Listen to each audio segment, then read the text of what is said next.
हम आज के इस वीडियो में प्रथम विश्व युद्ध के बारे में जानेंगे और उनसे संबंधित सभी प्रश्नों को देखेंगे। वहीं प्रथम विश्व युद्ध जिसने पूरे दुनिया को हिला के रख दिया था, चलिए उसके बारे में कुछ अननोन फैक्ट जानते हैं। दिया हुआ है, प्रथम विश्व युद्ध की शुरुआत 28 जुलाई 1914 ईस्वी को ऑस्ट्रिया द्वारा सर्बिया पर आक्रमण किए जाने के साथ हुई थी।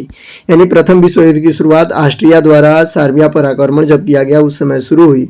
यह आक्रमण 28 जुलाई 1914 ईस्वी को किया गया था। ऑस्ट्रिया ने सर्बिया पर आक्रमण किया था। इसी के बाद प्रथम विश्व युद्ध की शुरुआत हुई। आगे दिया हुआ है, यह 4 वर्षों तक चलता रहा और यह युद्ध 1914 से लेकर 1918 तक चलता रहा। इसमें 37 देशों ने भाग लिया था और इसमें कुल 37 देशों ने भाग लिया था।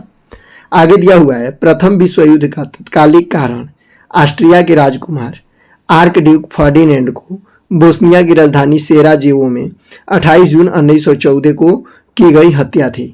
बता रहा है कि प्रथम विश्व युद्ध का जो तत्कालिक कारण था, ऑस्ट्रिया के राजकुमार थे जिनका नाम आर्क ड्यूक फर्डिनेंड थी। उनकी हत्या बोस्निया की राजधानी सेराजेवो में 28 जून 1914 को कर दी गई थी। इसके बाद ऑस्ट्रिया ने क्या किया, सर्बिया पे आक्रमण कर दिया। उसके बाद प्रथम विश्व युद्ध की शुरुआत हुई। आगे दिया हुआ है, प्रथम विश्व युद्ध में संपूर्ण विश्व 2 खेमों में बट गया। यानी जब प्रथम विश्व युद्ध की शुरुआत हुई उसके बाद पूरा विश्व 2 भागों में बट गया था। एक था मित्र राष्ट्र और दूसरा था धुरी राष्ट्र। एक मित्र राष्ट्र और दूसरा धुरी राष्ट्र। धुरी राष्ट्रों का नेतृत्व जर्मनी ने किया। इसमें शामिल अन्य देश थे ऑस्ट्रिया, हंगरी, तुर्की, बुल्गारिया और इटली। धुरी राष्ट्रों का नेतृत्व जर्मनी कर रहा था। इसके सहयोगी देश थे ऑस्ट्रिया, हंगरी, तुर्की, बुल्गारिया और इटली। साथ ही मित्र राष्ट्रों में इंग्लैंड, जापान, संयुक्त राज्य अमेरिका, रूस एवं फ्रांस शामिल था।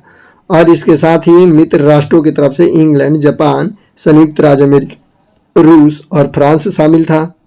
आगे दिया हुआ है, गुप्त संधियों की प्रणाली एवं यूरोप में गुटबंदी का जनक जर्मनी के चांसलर बिस्मार्क को माना जाता है।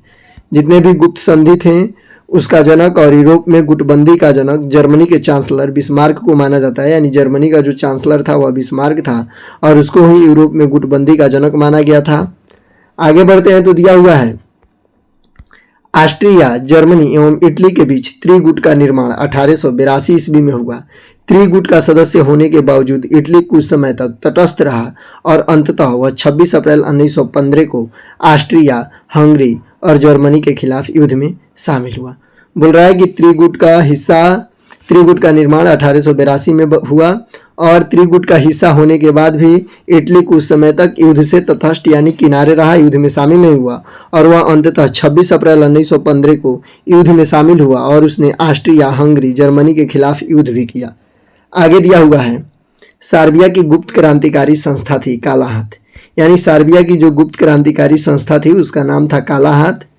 आगे दिया हुआ है, प्रथम विश्व युद्ध के दौरान जर्मनी ने रूस पर आक्रमण 1 अगस्त 1914 ईस्वी में एवं फ्रांस पर 3 अगस्त 1914 ईस्वी में किया। बोल रहा है कि प्रथम विश्व युद्ध के दौरान जर्मनी ने रूस पर आक्रमण 1 अगस्त 1914 ईस्वी को किया था एवं फ्रांस पर 3 अगस्त 1914 ईस्वी को किया था। आगे बढ़ते हैं तो दिया हुआ है, 4 अगस्त 1914 ईस्वी को इंग्लैंड प्रथम विश्व युद्ध में शामिल हुआ और प्रथम विश्व युद्ध में 4 अगस्त 1914 को इंग्लैंड भी शामिल हो गया। आगे दिया हुआ है, 26 अप्रैल 1915 को इटली मित्र राष्ट्रों की ओर से प्रथम विश्व युद्ध में शामिल हुआ और 26 अप्रैल 1915 ईस्वी को इटली मित्र राष्ट्रों की तरफ से प्रथम विश्व युद्ध में शामिल हुआ। आगे दिया हुआ है, प्रथम विश्व युद्ध के समय अमेरिका का राष्ट्रपति वुडरो विल्सन था और प्रथम विश्व युद्ध के समय जो अमेरिका के राष्ट्रपति थे उनका नाम वुडरो विल्सन था। अमेरिका 6 अप्रैल 1917 ईस्वी को प्रथम विश्व युद्ध में शामिल हुआ। अब पढ़ेंगे आगे हम कि अमेरिका 6 अप्रैल 1917 को प्रथम विश्व युद्ध में शामिल हुआ, फिर क्यों हुआ इसका रीजन पढ़ेंगे। जर्मनी के यू बोट द्वारा इंग्लैंड के लुसितानिया नामक जहाज को डुबाने के बाद अमेरिका प्रथम विश्व युद्ध में शामिल हुआ। जब जर्मनी ने यू बोट द्वारा इंग्लैंड के लुसितानिया नामक जहाज को डुबा दिया उसके बाद अमेरिका भी प्रथम विश्व युद्ध में शामिल हो गया, क्योंकि उस जहाज पर मरने वाले 1153 व्यक्तियों में 128 व्यक्ति जो थे वह अमेरिकी नागरिक थे।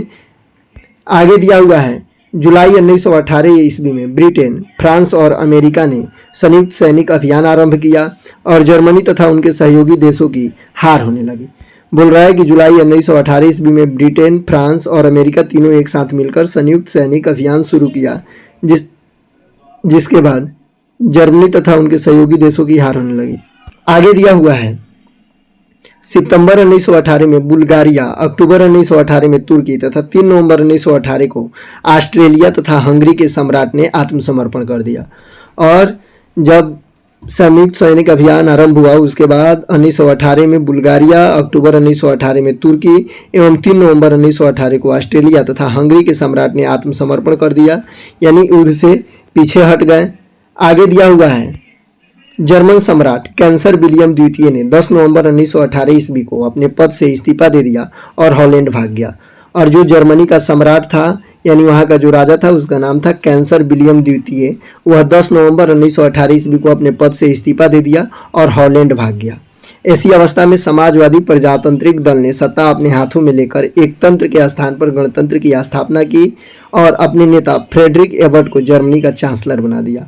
और जर्मन सम्राट के बाद, जर्मन सम्राट कैंसर विलियम द्वितीय के बाद वहाँ का जो चांसलर बना उसका नाम था फ्रेडरिक एबर्ट, जिसने 11 नवंबर 1918 को युद्ध विराम की संधि पर हस्ताक्षर कर दिया। फलस्वरूप प्रथम विश्व युद्ध समाप्त हुआ। और प्रथम विश्व युद्ध समाप्त कब हुआ? 11 नवंबर 1918 को जर्मनी के द्वारा युद्ध विराम की संधि पर हस्ताक्षर किए जाने के बाद। आगे दिया हुआ है 18 जून 1919 ईस्वी को 18 जून 1919 ईस्वी को पेरिस शांति सम्मेलन हुआ, जिसमें 27 देश भाग ले रहे थे, मगर शांति संधियों की शर्तें केवल 3 देश ब्रिटेन, फ्रांस और अमेरिका तय कर रहे थे। बोल रहा है कि 18 जून 1919 ईस्वी को पेरिस शांति सम्मेलन हुआ, जिसमें 27 देश भाग ले रहे थे, लेकिन शांति संधियों की शर्त केवल 3 देश ही तय कर रहे थे कि किस प्रकार का व्यवस्था रखना है। बाकी के देशों में यह निर्धारण करने वाला ब्रिटेन, फ्रांस और अमेरिका था। अमेरिका यह कार्य आज भी करता है और पहले से भी करता था। आगे दिया हुआ है पेरिस शांति सम्मेलन में शांति संधियों की शर्तें निर्धारित करने में जिन राष्ट्राध्यक्षों ने मुख्य भूमिका निभाई थी वे थे अमेरिकी राष्ट्रपति वुडरो विल्सन, ब्रिटेन के प्रधानमंत्री लॉयड जॉर्ज और फ्रांस के प्रधानमंत्री जॉर्ज क्लेमेंसो। यानी उस समय अमेरिका के जो राष्ट्रपति थे उनका नाम वुडरो विल्सन था, ब्रिटेन के प्रधानमंत्री थे जो उनका नाम लॉयड जॉर्ज था, उसके बाद जो फ्रांस के प्रधानमंत्री थे उनका नाम था जॉर्ज क्लेमेंसो। आगे बढ़ते हैं तो दिया हुआ है वर्साई की संधि 28 जून 1919 ईस्वी को जर्मनी के साथ हुई। संधि के तहत जर्मनी की सेना 1 लाख तक सीमित कर दी गई। उससे वायुसेना एवं पनडुब्बियां रखने के अधिकार छीन लिए गए। जर्मनी के सारे उपनिवेश विजित राष्ट्रों ने आपस में बांट लिए। बोल रहा है कि वर्साई की संधि 28 जून 1919 ईस्वी को जर्मनी के साथ हुआ। इस संधि के तहत जर्मनी को हिदायत दिया गया कि आपकी सेना 1 लाख से अधिक नहीं होनी चाहिए। उससे वायुसेना और पनडुब्बी रखने के अधिकार को भी छीन लिए गए और उसके पास जितने भी उपनिवेश थे वह विजित राष्ट्रों ने आपस में बांट लिया। यानी प्रथम विश्व युद्ध के जो विजेता देश थे उन्होंने आपस में उसके उपनिवेशों को बांट लिया। आगे दिया हुआ है युद्ध के हार जाने के रूप में जर्मनी से 6 अरब 10 करोड़ पाउंड की राशि की मांग की गई। और युद्ध के हार जाने के रूप में 6 अरब 10 करोड़ पाउंड की राशि मांग की गई जर्मनी से। प्रथम विश्व युद्ध के दौरान होने वाले वर्साई की संधि में द्वितीय विश्व युद्ध का बीजारोपण हुआ। और प्रथम विश्व युद्ध के अंतिम में जो वर्साई का संधि हुआ 28 जून 1919 को, यही सबसे बड़ा द्वितीय विश्व युद्ध शुरू होने का कारण था।